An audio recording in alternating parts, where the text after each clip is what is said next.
you very much, Ambassador Muhammad Sahid Amin, for the invitation to participate in this important panel. I want to express also my greetings to all the excellencies, former prime ministers, presidents, members of parliament, and others that are participating in this very important event. And I think it's so important because we are talking about young people. It is a pleasure to think about what's the role and what are the challenges for the young people in all the planet. When I compare what happens when I was a young person, young leader, I think that really the challenges are in some parts similar and in other parts are very different. Because nowadays we are talking more about things about climate change.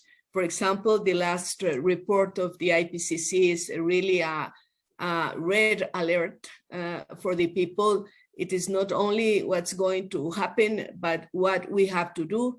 And of course, the challenge is bigger for young people because you are living this moment and you are going to face the decisions, to take the decisions in the next future, in the very next future.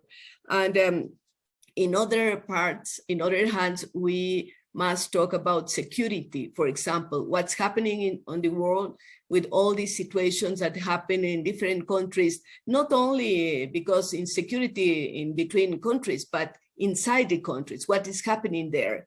And also about unemployment. Former president of Pakistan talked a lot about this situation, what's happening with new generation. A lot of them are well prepared. They have degrees like a master's or PhD, and sometimes they cannot find a good job, a decent job. And what happens with all the people, with all the young people that are running for a career at universities? Sometimes they cannot do the career and they are not working, not studying, and that's a terrible problem for most of our countries.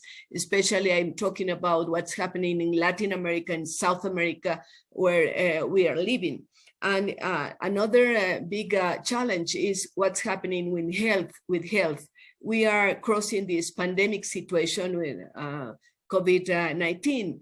And I don't say we are in the post-COVID era because we are still in this era of COVID because of the variants that are produced in different countries and with the not enough amount of vaccines for everybody in all the parts of the world. And also what will be the future with the mutation of the virus that probably we are going to face in the next months and the next years. Vaccine demonstrated that they are very useful, but not enough. Probably we will have to have more doses or different vaccines every year, like it's happening with influenza in different parts of the world.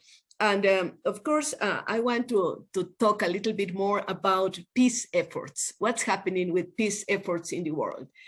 Young people is very motivated. I had the opportunity to talk with a lot of people in these replicas of United Nations meetings and general assemblies. And I had the opportunity to talk with young people, young leaders from India, from Azerbaijan, from Brazil, from Mexico, from Argentina, from Europe. And it's the same issue, what we can do to have a more peaceful world. I am part of different initiatives like the Peace Flag, like it was the Roderick emblem that was created and accepted by United Nations. And the idea is to talk about peace with as much as mass people or young people, especially as we can.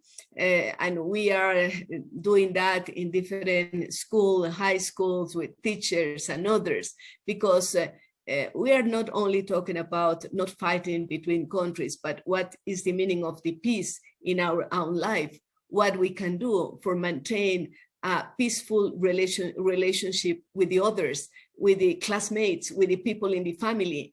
The COVID-19, with the isolation that we had, the families in some places, in the homes, we know for sure that there are more domestic violence, that there are experiences that are happening in the homes. In some speech a couple of years ago in Iceland, I say that probably the most risky place for a woman is her own home, and it is dramatic. It is dramatic. Most of these situations of domestic violence are happening at home. At home, most of the feminicides are happening at home, or for people that are surrounding the victims, very close family, very close friends, and that. Then we have to talk, and we must to talk about peace between relations, in between the relations at family, at homes, at societies, what's happening in our cities. Big walls surrounding the homes because people feel unsafety. And of course, we can analyze, and it will take a long time to analyze what's happening, why the violence is there, why the violence is here, why the violence is everywhere. And we can talk about, of course, asymmetries, not a possibility to work, the situations of educations, the values, etc. But all of them goes to the same part. Education is a key issue. And we have to talk about education for young people, education for families, what we can do to maintain the peace and to provide the tools to maintain the peace in everywhere. Then peace is a big effort. And I'm absolutely sure that we have to talk more about how we can build peace, how we can provide these tools to have a more harmonious living and a more peaceful living in every part of the world. Every time that I go to a newspaper or I see news on internet or on more traditional means like radio or television, we can see that violence is everywhere, that nobody can have a safe and pacific life in any place of the world. Of course, there are places and countries and cities that are more riskful, but we cannot say that any place is safe because we don't interiorize the idea of how important is live in peace. And I am directly speaking for the young people that is attending this meeting via this Zoom connection or the Facebook Live or other social networks, how we can work on peace efforts. First, we have to make a self-analysis. What are we doing? How we are exchanging with the others. And I sometimes talk with the girls and boys, and I say, first, we have to think about words, because words is a very important tool.